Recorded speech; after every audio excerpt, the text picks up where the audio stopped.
Hello, everyone. Welcome to Conversations with Sekani, a podcast for people in their 20s who are trying to figure out life and not get lost along the way. Today's guest is Mark Charles Powers, a musician, minister, and first-time novelist at 70 who refused to let his story stay silent. After 5 years of writing, his book, His Eyes, a novel of hope from tragedy, was turned down for being too raw, too honest, and too uncomfortable. It tackles real issues: gun safety, bullying, addiction, and the long road to healing through a story that doesn't look away from hard truths. But instead of stopping, Mark published it anyways. So this is a conversation about perseverance, faith, and why some stories matter too much to stay quiet. Mark, welcome to Conversations with Sekani. It's a pleasure to have you here. And it's a pleasure to be with you, Sekani. Thank you very much for having me on to talk and get to know each other. All right. So, yes, I want us to dive into your early years, right? In your 20s, Okay. basically. So, what did you believe your life and calling would look like when you were in your 20s? Well, I had grown up in a Christian home and accepted a call to ministry when I was in college and studied music and made a commitment to go into music ministry, being as a worship pastor. So I'm an ordained minister, but not a preaching pastor. I led choirs and orchestras in large churches. But when I was in my 20s, I really didn't know what to expect, but I hoped and dreamed that one day that I would have the opportunity and the privilege of touching many lives for God through the power of Jesus Christ. And now I'm 70 years old, and that has come true in more ways than I could have ever imagined. Hmm. Wow. Right. Okay. So, were there moments when your younger self felt, uncertain about your path, but you still kept on going anyways? Oh, yeah, there were setbacks. I had a lot to learn. I was a little bit too self assured and felt like I knew more than I probably did. And I had to be humble and listen to those around me, especially older voices who took me under their wing and said, "Listen, you can't say that or you can't do that. Be a little more humble, be a little less goal oriented and a little more process oriented so that you Mm, realize that ministry happens as you walk the road, not just as you accomplish great things. Both are important, and the process is in sometimes is more important than the goal of where you're going and whether you reach that or not. right, exactly. Okay, so yes, I want to talk about your book, right? Writing the book and facing rejection. So, what compelled you to write His Eyes at this stage of your life? I had written one nonfiction book in 2013 about worship that grew out of my experiences resourcing churches through the South Carolina Baptist Convention. So I had one book under my belt, but it was nonfiction. As I looked toward retirement in 2020, I was 2 years away from retirement. And I Mm, told my wife, I think I want to try writing a novel. And mm, God gave me an idea as we were cleaning out our house to move to our retirement home in the mountains of North Carolina. We looked mm, at some pictures of her classrooms where she would classes that she taught all of her students as a public school teacher and administrator. And we saw so many families who had been deeply touched by gun violence in the home. And I felt like I wanted to write a book that just told the story of how dangerous that is and how we can survive tragedy with hope and how we understand why God allows tragedy. mm. Wow. Right. So, when publishers rejected this book for being too much, what actually went through your mind? Well, I knew it was going to be a chance that it would be rejected Mm, because it was an inspirational book, has a background, a Christian worldview. and I knew that it involved a gun, and guns are very controversial in America and across the Mm, world right now because some argue for gun rights, feel like everybody should have one and have a right to own one, and then some feel mm, like they should be restricted. And so I knew I was walking a thin line, but I walked that line without being political just by telling a story. so, And so I was not surprised by the rejection. I knew the story was from God. I was discouraged at times. I sent it to more than 80 publishers and literary agents and was rejected by every one of them. mm, And then I got a writing coach, and he helped me shape it up and put it in a much better um, place as a fiction writer. And mm. we worked on it for 2 years more. And then I started sending out again and still got rejected. So I decided to independently publish through Amazon. Wow. Okay, first of all, I would say your story is one of resilience, right? Because not many Yeah. people face rejection and keep on going anyways. Most people just give up at the first try, but you kept on going because you believe that there's a message out there that your book is going to send, right? So talking about your book, I want us to explore the themes of your book, right? From tragedy to truth Hmm. and healing. So your book tackles difficult realities. So what responsibilities do storytellers have when, dealing with topics like this? We have to be fair, and we have to be to have the story be the most important thing to get the message behind it out to the world. And Mm, so instead of resorting to preaching or that kind of thing, just let the message of the story be told through the story and primarily through the characters. I included journal entries, fictional journal entries from the mom, but they were based on reality from a mother who's a friend of ours who lost a child. I talked about a faithful neighbor who had unshakable faith in God, who helped mm, our 16-year-old character Michael, the older brother, whose little brother was shot in the front mm, yard accidentally. Um, Helped Michael to understand why God allows tragedy. And then Michael and his best friend go on a camping trip, and they meet a whole host of multi-ethnic characters, each of whom have a core faith. So letting the characters speak for themselves, mm, and letting those characters be real, mm, struggles, real problems, real foibles, and real advantages and engaging characteristics, mm, just like we all are, mm, and let the story speak through that. But I knew that the story needed to get out, and so I just stuck with it through everything. mm, mm. Okay. So, what does hope, right? What does it actually look like in a story rooted in tragedy, right? Oh, you're talking about the storyline? Right. So, yeah, Yeah. exactly. It begins with, the accidental shooting in the front yard in the spring of 1997, kind of as a flashback from the adult Michael as he's looking back when he was 16 and his little brother, 12 years old, was shot. And it goes through some flashbacks to give the backstory, and then it basically covers the 2 months after that as he deals with grief and about questions about what his part was in the shooting, whether he had a part in it.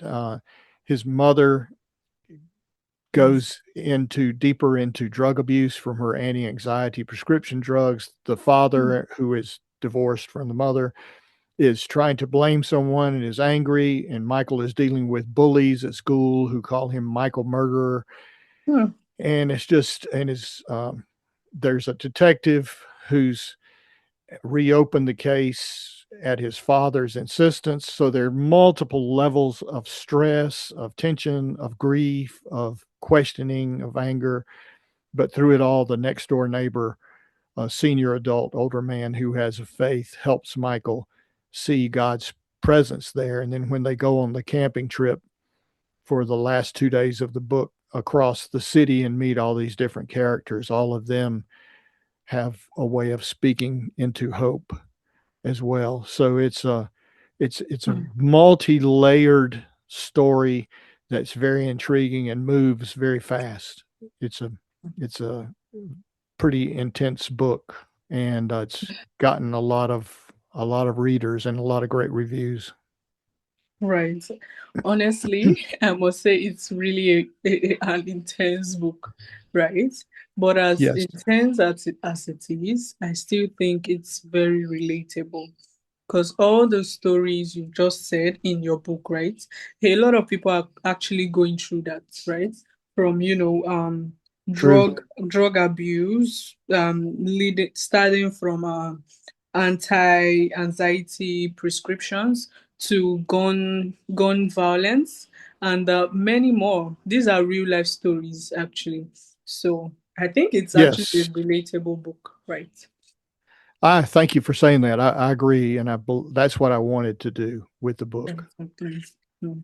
Okay, so yes, talking about this book, right, and how intense it is. A lot of people, we have people, like, how do we have honest conversations about hard issues, without turning away or shutting down? The biggest thing is to have grace. I write Hmm, a blog about that every week called Glimpses of Grace. My article hmm, comes out on Thursday morning, so it came out today, and I try to help people see that God is first and foremost graceful, loving, accepting, hmm, and when He judges us, it's usually because of our disobedience, not because of His hmm, anger. And so when we listen to people, we have to listen with a heart of love and acceptance, and listen first and then talk. And listening and discussing and being open to other ideas is a lost art in our hmm, society and our culture today across the world, mainly because of social media. We just attack, attack, attack all the time. hmm. And we see that reflected in our politicians. And Yeah, I hate that. I grieve that for our world, because we need to listen and be open and be graceful as God is graceful. exactly. Emphasis on be graceful as God is graceful, right? So yes, Yes, talking about creativity, purpose, and faith. You spent decades in ministry and music, right? So how did writing a right. novel challenge or expand your creativity? When I hired my writing coach, I told him I want to write a novel. And he said, "Well, what have you done?" And I said, "I wrote a nonfiction book, and I've been writing all my life Mm, articles and brochures and newsletters and all that kind of thing." And he said, "Well, Mark, you saying that to me is like someone coming to you and saying, I've been singing all my life. mm, When can I direct the choir and orchestra?" He said, "Because you know that just because someone has sung solos doesn't mean they know how to direct a choir and orchestra. Like me, I have a master's degree in music and directing." And I'd never mm, thought of it that way. And so he basically took me through 2 years of college level study about fiction writing through his coaching on my book, specifically mm, focused on that. And it was a revelation. I was like, "Oh, wow, I thought anybody could write. I thought I knew how to write. I didn't know anything about fiction writing. That is a whole different animal." And then right, on top of that, self-publishing is another mountain to climb with a huge, steep learning curve. And then I recorded the audio version of my book myself. So mm, I had I mean, I'm an old guy, but I had to learn and learn and learn constantly for the last 5 years to make this book become a reality. wow. I'm not gonna lie, I'm looking forward to reading your book. I love fiction. Please, please read it. It will touch your life, I promise. I I believe it will. I mean, from the themes and the storyline that I've heard from you, right? I just don't want us to go in depth into the book so we could leave something for listeners, right? That's So they right. could Right, yes, but I'm looking forward to reading it.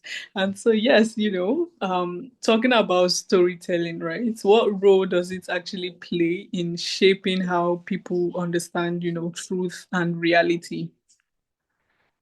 Well, our example to me as a Christian is Jesus. Jesus Christ Mm, told great truths in stories, parables all the time.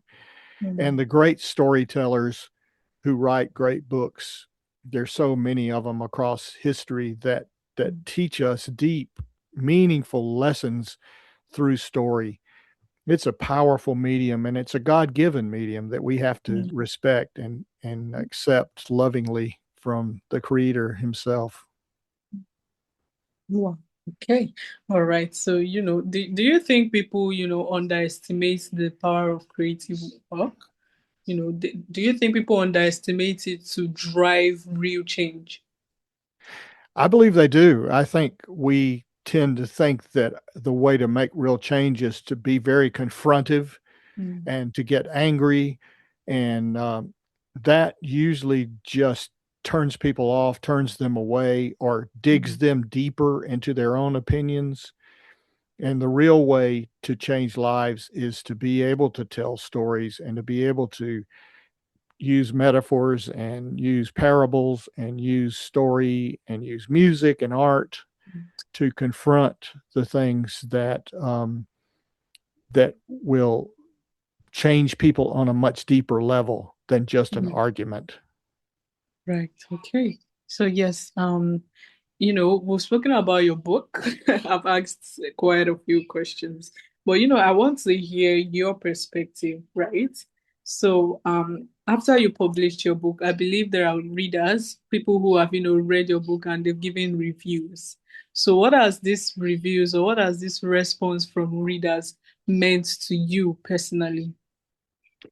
Oh, it's meant a tremendous amount because I didn't know if the story would hit the target. I didn't know if people Mm, would accept it. I didn't know if it was gonna fulfill the purpose of bringing people closer to an awareness of God's presence every day in our lives. mm, But I haven't checked in a week or so, but I had 43 or so reviews on Amazon. Um, it's listed on Books A Million. It's listed on Barnes and Noble on the website. mm, So if you look for His Eyes, a novel of hope from tragedy, and mm, Mark Charles Powers, you can find it in many places, or you can go to my website, markcharlespowers.com. My Glimpses of Grace weekly blog is there, as well as the links to the book and to mm, my previous book, which was a worship book, Going Full Circle. So, just hearing the testimonies of lives changed and touched has been mm. tremendous. It makes me very humble and feel very privileged to have been just a minor messenger from God to be able to share this with people. Right, exactly. Yes, I must say, Mark, this has been amazing. And my take, right, from our little conversation that we've just had is that, this is a reminder that some stories are not meant to be comfortable. They are meant to be honest, right? And That's and right. sometimes, yes, sometimes the very thing that gets rejected is the thing that needs to be heard the most. Exactly. You are right on with that. Yes. Right. So that would be my take from this. And I would urge everyone to go check out this book, His Eyes. Right. I think it's a book that is very relatable, especially when it comes to our world today. It's full of Yes. tragedy, right? And at the same time there is hope, right? So that it brings this he has the theme of tragedy and hope, which is very realistic when it comes to today's world. So I would urge people to get that book, right? So yes. Yeah. It even has a little laughter in it. It's Wow. got some funny parts as well. Even better, right? Right. Okay. So yes, before I end this conversation, my podcast is for young adults trying to navigate life through uncertainty and trying to get clarity. So I just need you to talk to someone out there, right? So for people in their 20s navigating uncertainty, rejection and pressure to fit into expectations, right? What advice would you Mm-hmm. give them about staying true to their voice and purpose? The main thing is we've got to know that religion is man-made, but Mm, relationship is God-made. God wants to have a relationship with every one of us. That's why he mm, created us. It's why he sent Jesus Christ, I believe, to pay for our separation from him. We call it sin, so that we can know him every day and he knows us. And walking with God in relationship is the foundation because he wants to laugh and live and love and cry with us. mm, And when we find that relationship, he will show us the purpose and he will guide through his spirit in our mm, mind and heart and emotions what to do. And when he gives you something to do, don't be deterred. Go do mm, it. My life verse in the scripture says, "In all your ways acknowledge God, and he will direct your paths." So acknowledge mm, him, talk to him, live with him, love him, and let him love you back and let him guide you. And he will take you to places you never imagined and give you mm, strength and courage you could never have mustered on your own. It is mm. all about that relationship, walking and talking daily with God. Hmm, exactly. I must say that was powerful and spot on. Thank you so much, Mark, for sharing such beautiful insights with us. And yes, before there's this segment in my podcast, the final segment, right? It's called the rapid fire segment. Okay. All right, so starting now, would you prefer faith or fear? Oh, faith all the time, every day. All the time. Right, so comfort or truth? Truths. Hmm. That's tempting. Comfort's tempting, but I prefer truths because they are comforting. Okay, cool. Exactly. Yes. So, would you prefer to write for impact or to write for approval? Definitely impact. You can tell that I Yes, stuck with that through a lot of disapproval. So exactly. All right. So, what is one word that defines your journey? that defines my what journey? Journey. Yes. Yes, God. Just Hmm. that's it. God, his guidance, his presence, his love. Yeah, it's underwritten everything I am and do. Right. He Exactly. has. Hmm. Okay. And finally, what is one lesson every person in their 20s should learn early? I call it the win principle, Mhm. WIN. Hmm. It's what's important now Hmm. and what's important next. Don't get too concerned with all the convoluted paths that are out there complicating your life way out in front of you. Stick with the next two steps and trust God. Hmm. Two steps, what's important now? Second step, what's important next? The win principle. Wow. Thank you for that one. Just so you know, I wrote it down. I'm gonna tell my Good. next guess what you said. Okay. All right, Mark. Thank you so much for this amazing episode. And yes, before we end this, where can listeners get to, learn more about you and even get your book? Right. That would be great. Please do. We Amazon, Books a Million, Barnes and Noble, His Eyes, a novel of hope from tragedy, Mark Charles Powers, or my website, markcharlespowers.com. All right. Yes. Thank you so much, Mark. And yeah, to my listeners, thanks for tuning in to Conversations with Sekani. If this episode sparked something in you, just as it did in me, make sure to share to someone who you think might need this and also subscribe so you don't miss out on new episode. Once again, thank you, Mark, for this powerful episode and do have a wonderful day ahead of you. Thank you, Sekani. Keep walking with God, and God bless you.